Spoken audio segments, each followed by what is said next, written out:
The parable of the mustard seed is one of the shorter parables of Jesus.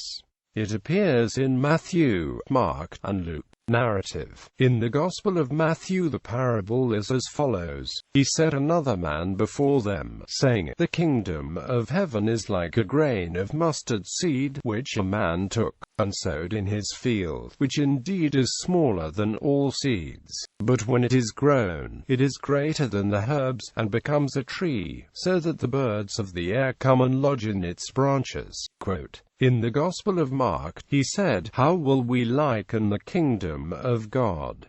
Or with what parable will we illustrate it? It's like a grain of mustard seed, which, when it is sown in the earth, though it is less than all the seeds that are on the earth, yet when it is sown, grows up, and becomes greater than all the herbs, and puts out great branches, so that the birds of the sky can lodge under its shadow. Quote, in the Gospel of Luke, he said, What is the kingdom of God like? To what shall I compare it? It is like a grain of mustard seed, which a man took, and put in his own garden. It grew, and became a large tree, and the birds of the sky lodged in its branches. Interpretation. The plant referred to here is generally considered to be black mustard, a large annual plant up to 9 feet tall, but growing from a proverbially small seed. According to rabbinical sources, Jews did not grow the plant in gardens, and this is consistent with Matthew's description of it growing in a field. Luke tells the parable with the plant in a garden instead. This is presumably recasting the story for an audience outside Judea, Palestine.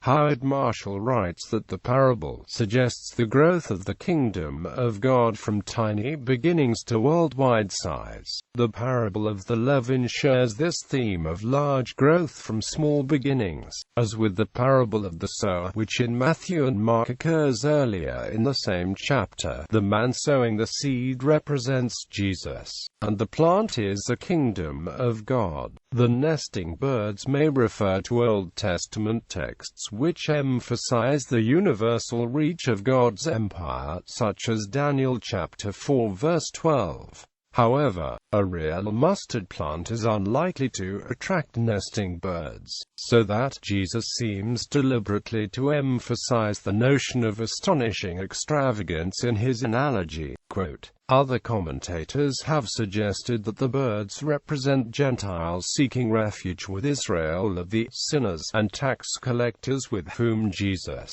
was criticized for associating. A few commentators view the birds negatively as representing false teachers invading the church. Some have identified a subversive and scandalous element to this parable, in that the fast-growing nature of the mustard plant makes it a malignant weed with dangerous takeover properties. Pliny the Elder, in his Natural History, writes that mustard is extremely beneficial for the health. It grows entirely wild, though it is improved by being transplanted. But on the other hand, when it has once been sown, it is scarcely possible to get the place free of it, as the seed when it falls germinates at once. Ben Witherington notes that Jesus could have chosen a genuine tree for the parable, and that the mustard plant demonstrates that, though the dominion appeared small like a seed during Jesus' ministry, it would inexorably grow into something large and firmly rooted, which some would find shelter in and others would find obnoxious and try to root out.